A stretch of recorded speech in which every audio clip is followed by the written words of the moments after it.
preferensinya sangat jelas dan itu secara etika fatal, tidak boleh seperti itu, apalagi di acara yang punya pakai fasilitas ataupun beliau sebagai presiden. Nah, itu fatal sekali dan karena itu kita tegas mengkritik ini etika yang berbahaya sekali. Dan karena itu biarkan semua tumbuh berkembang dan jadi taman bunga diskusi di kebun demokrasi kita. Nggak usah diatur-atur. Cawe-cawe ini yang jadi masalah.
Assalamualaikum warahmatullahi wabarakatuh, Bang Mardhani Alisera.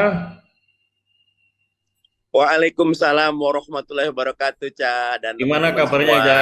Alhamdulillah. Baik, alhamdulillahirrabbilalamin. Ya, merespon yang banyak sekarang viral diberitakan mengenai langkah yang dilakukan oleh Pak Jokowi, yang banyak yang menyebut ini adalah semacam endorse terhadap parpol yang komitmen menjadi bagian dari koalisi pemerintahan Jokowi untuk memastikan legacy Jokowi.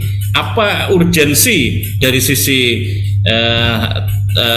yang terkait dengan komunikasi maupun yang substansi, Bang Mardhani Alisera, dari apa yang dilakukan oleh Pak Jokowi ini?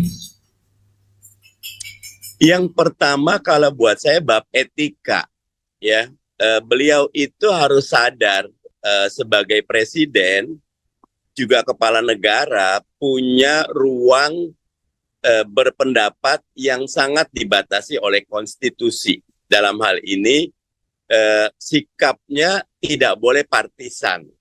Beliau harus negarawan. Beliau harus beyond politics. Kalau beliau ingin menunjukkan preferensinya, monggo, tapi lepaskan atribut kepresidenan. Tidak boleh di istana negara, tidak boleh pakai pin presiden, dan katakan itu bukan acara resmi kenegaraan. Nah, yang saya baca kemarin itu acaranya di istana, ya.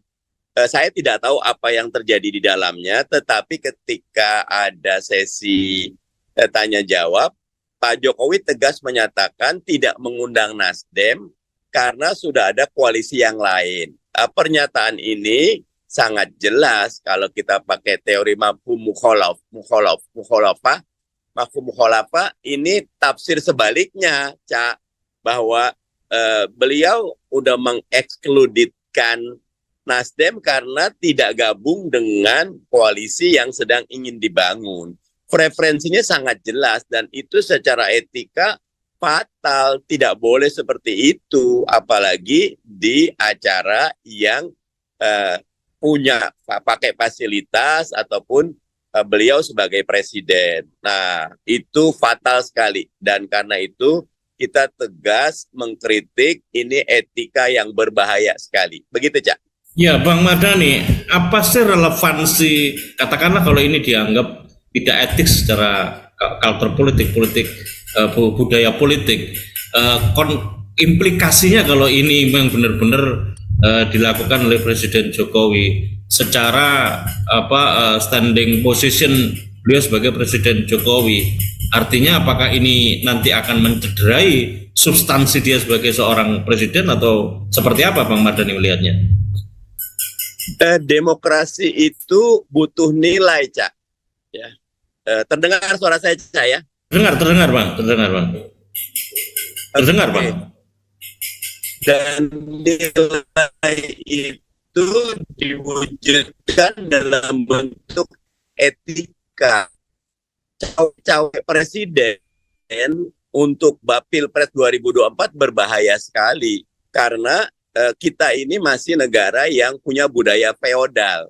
Sangat berbahaya kalau oleh aparat, oleh ASN, oleh berbagai pihak sebagai bagian dari upaya untuk mendesain cuma ada dua kontestasi, dua pasang, dan itu berbahaya. Nah, karena itulah biarkan 2024 itu domainnya partai politik dan ketua umum partai politik sudah dewasa kok. Contohnya Bu Mega, luar biasa berani, tegas mengusulkan Ganjar. Bahkan setahu saya Pak Jokowi juga tidak tahu mau diumumkan hari itu.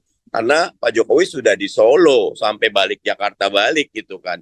Kemudian kita lihat lagi teman-teman KIB sudah membentuk koalisi, KIR juga sudah, KPP juga, artinya secara natural, alami, semuanya sudah siap kontestasi, nggak usah dicawe-cawein, nggak usah diatur-atur.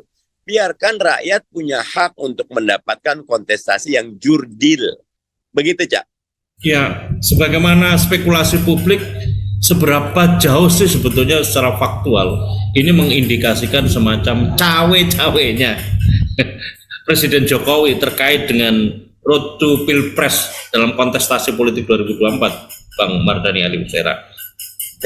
Kalau kita connecting the dot itu kan, ada semacam skenario cuma dua pasang calon dengan koalisi besar. Nah, nanti bisa all president man gitu lah. Apalagi kalau kita lihat upaya mengganggu KPP itu loh, Mas Anies dengan Demokrat diajukan peninjauan kembali ke MA, Mahkamah Agung. Buat saya, padahal yang mengajukan itu adalah bagian dari lingkaran dalam istana. Jadi tidak perlu orang pandai, Cak. Memang ada satu desain yang sedang dilakukan agar all president men yang maju. Nah, dan ini berbahaya sekali karena kita ingin demokrasi kita sehat dengan ada kontestasi karya dan gagasan. Kalau 3 atau 4 pasang calon, bagus sekali buat demokrasi kita. Begitu, Cak. Tapi apa sih, Cak, Bang Mardhani Alisera, kalau melihat track record atau perjalanan politik, setidaknya misalnya yang menyeruak ke permukaan 3 calon ini, Prabowo, Anies Baswedan, dengan Ganjar Pranowo, yang ketiga calon ini juga merupakan bagian dari proses pemerintahan yang ada di Jokowi. Misalnya Anies Baswedan dulu di Jokowi kepemimpinan yang pertama, Prabowo juga sudah menjadi bagian sebagai Menteri Pertahanan misalnya. Apalagi Ganjar kan diusung oleh partai pemerintah. Apa yang menjadi kekhawatiran terkait dengan kesinambungan legacy Presiden Jokowi, Bang Mardhani Alisera? Kalau itu tanyanya ke Jokowi, Cak. Kalau saya jadi Jokowi justru berpikirnya luas, jadi negarawan. Monggo saja, Mas Anies maju, monggo, Ganjar maju, monggo, Prabowo maju, mungkin Gus Muhaimin maju, monggo, kemudian Pak Erlangga monggo. Habis itu sudah ditetapkan, undang aja semua kawan-kawanku calon presiden semua. Saya karena presiden incumbent, saya punya beberapa catatan, saya punya beberapa harapan. Mudah-mudahan ada di antara para putra terbaik bangsa ini yang bisa melanjutkan.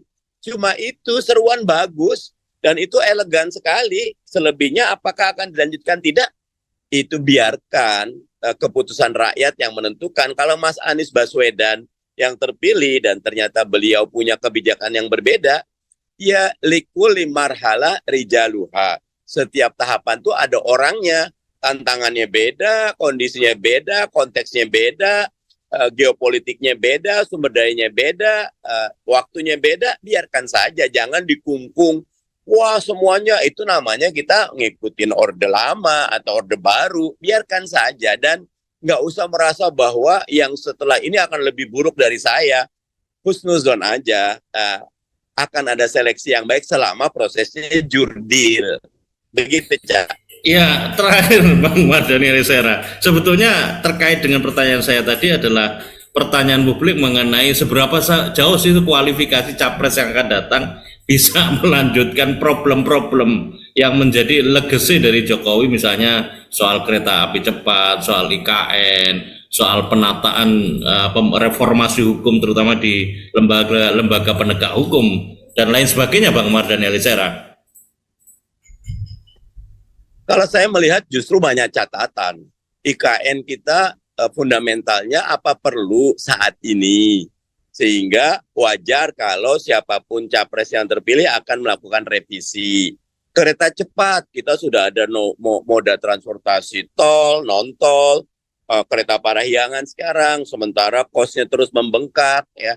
Reformasi hukum kita, reformasi birokrasi kita, reformasi kita punya penataan hubungan pusat daerah. Dan karena itu biarkan semua tumbuh berkembang dan jadi taman bunga diskusi di kebun demokrasi kita. Nggak usah diatur-atur. Cawe-cawe ini yang jadi masalah. Dan karena itu saya bahagia sekali ketika Pak Yusuf Kalla secara tegas menasihati Pak Jokowi biar ikut Bu Mega atau Pak SBY tidak cawe-cawe. Itu keren sekali, Cak. Itu. Oke, terima kasih Bapak Mardhani atas perspektifnya. Ya sallallahu alaihi wasallam. Barakallahu fikum. Mohon maaf kurang lebihnya. Terima kasih. Warahmatullahi wabarakatuh. Waalaikumsalam warahmatullahi wabarakatuh. Terima kasih, Bang. Izin